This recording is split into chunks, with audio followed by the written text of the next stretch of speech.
Here's a quick video on how to replace the battery in your Cayenne key fob. You're going to need one of the 2032 batteries. You can get these off Amazon. I've put a link below in the description. I will take you straight there. I'm also going to be using a small flat tip screwdriver.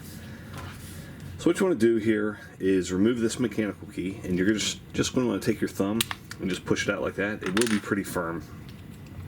Next, you want to take this screwdriver and just insert it right here. You can kind of see right in between these two sides, there's two little clips that feed in here, and they're kind of difficult to get out. So same thing on the other side, just put it in this top portion here, and I'm kind of inserting it right at this top part right here. Now you have those two off. You can either take your finger and turn that like that, or I also like to use this key. Go ahead and remove the cover, take out your dead battery.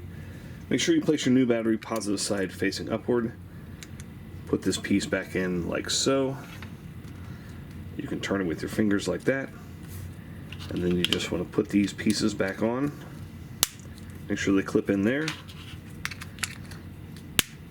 And put your mechanical key back in. Flip it over. Make sure your red light's blinking and you're all set. Hope that was helpful. Make sure you hit that thumbs up button.